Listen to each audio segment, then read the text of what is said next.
날이 더워지면 때를 지어 몰려와 도심을 뒤덮는 동양 하루살이. 올해는 더 일찍 나타났습니다. 어떻게 이런 대규모 벌레떼가 도심까지 몰려오게 되는 건지 동양 하루살이가 개체수를 늘리고 처음 날아오르는 서식지 현장을 한민정 기자가 취재했습니다. 경기 남양주 한강입니다. 대표적인 동양 하루살이 유충 서식지입니다. 생태학 전문가를 포함한 연구팀이 물로 들어갑니다.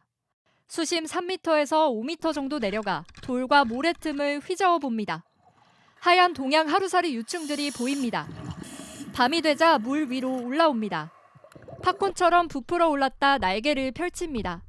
그리고는 때를 지어 하늘로 날아오릅니다. 유충에서 탈피하는 이른바 우화를 하는 겁니다. 우화를 할 때 가장 취약할 수가 있거든요. 근데 얘네들 동시에 발생을 함으로써 이제 아무래도 이제 포식자들한테 포식될 가능성이 현저하게 좀 줄어들 수가 있는 거죠.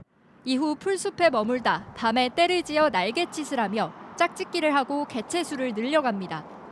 올해 4월 평균 기온은 14.9도로 지난 50년 이래 가장 더웠습니다.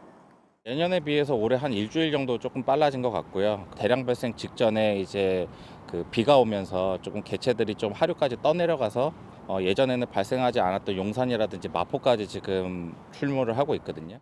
동양 하루살이 때도 예년보다 일찍 출몰하고 있습니다. JTBC 한민정입니다. 동양 하루살이는 보기에는 불편하지만 해충은 아니라서 살충제를 쓰는 건 오히려 환경을 해치는 일이라고 합니다. 대신 동양 하루살이가 불빛에 달려드는 특성을 거꾸로 이용하는 방제 방법이 연구되고 있습니다. 계속해서 한민정 기자입니다. 동양 하루살이 유충은 2급수 이상의 맑은 물에서만 서식합니다.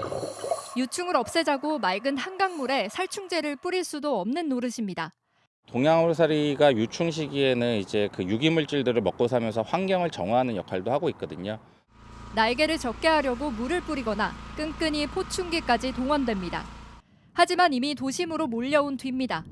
그래서 정부와 전문가들은 동양 하루살이가 도심으로 날아가기 전 미리 포획하는 실험에 나섰습니다. 저는 지금 한강 수변부에 나와 있습니다. 제 옆에 보이는 이 보트에는 400와트짜리 조명 4개가 앞뒤로 설치가 되어 있습니다. 동양 하루살이가 많이 나올 것으로 추정되는 한강 중앙부로 나가보겠습니다.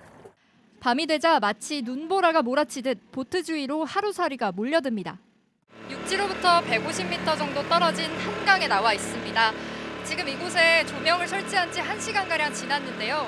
물속에서 수차례 탈피를 거친 뒤 물 밖으로 나온 동양 하루살이들을 유인하는 겁니다. 보트 위에 동양 하루살이가 수북하게 쌓이고 물에 빠진 하루살이들은 날아가지 못합니다. 아성충이 비행 능력이 떨어지다 보니까 불빛에 유인돼 가지고 수면에서 날개가 젖어 가지고 조류에 의해서 하류로 떠내려가는 현상들을 많이 목격했거든요. 지금보다는 조금 더 민가 쪽으로 오는 개체들을 현저히 줄일 수 있을 것으로 판단하고 있습니다.